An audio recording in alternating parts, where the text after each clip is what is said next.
سیدنا عثمان غنی رضی اللہ تبارک و تعالیٰ عنہ ان خوش نصیب افراد میں شامل ہیں کہ جنہیں اللہ تعالیٰ نے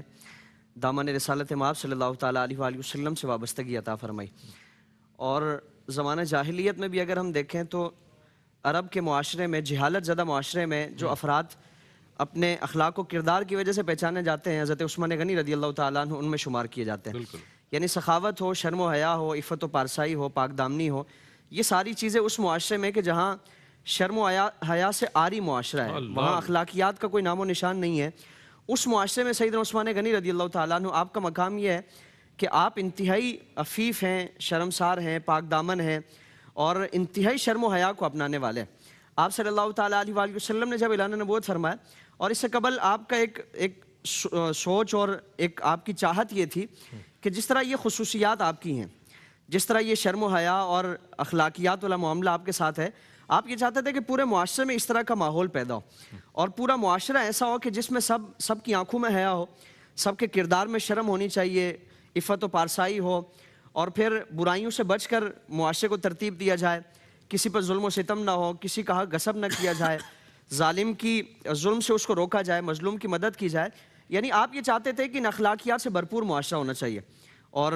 چونکہ اس زمانے میں اس کا تصور نہیں کیا جا سکتا تھا، آپ صلی اللہ علیہ وسلم نے جب اعلان نبوت فرمایا تو حضرت سیدنا صدیق اکبر رضی اللہ تبارک و تعالیٰ عنہ آپ اولین اسلام قبول کرنے والوں میں سے ہیں، تو آپ کی تبلیغ پر اور آپ کی دعوت پر جب آپ نے حضرت عثمان غنی کو پیغام دیا تو آپ نے پوچھا کہ اسلام کیا ہے، مذہب کی خصوصیات کیا ہیں، تو حضرت سیدنا صدیق اکبر نے اسلام کی جو تعلیمات ہیں وہ آپ کے سامنے پیش فرمائی اور فرمایا کہ یہ ان اچھائیوں کا ماننے والا مذہب ہے۔ تو حضرت عثمان غنی رضی اللہ تعالیٰ عنہ بغیر کسی سوال کے، بغیر کسی کیلو کال کے اور بغیر کسی مزید دلیل کے طلب کرنے پر، یعنی آپ نے یہ جان لیا نا کہ جو دین اتنی اچھائیوں کا مرکز ہے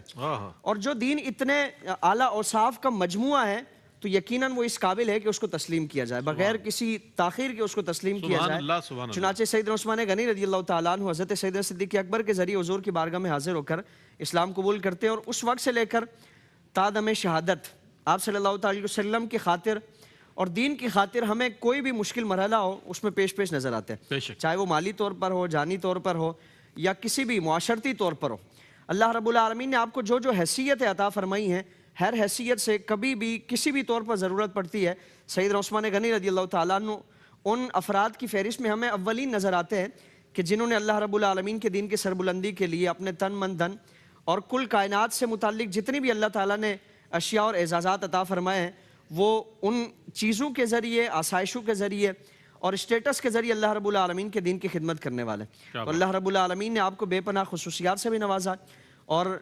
جب بھی جہاں موقع پڑا، ضرورت پڑی، آپ کبھی بھی اسلام کی خدمت اور حضور کی خدمت سے کوئی پیچھے نہیں ہٹے۔ واہ واہ واہ!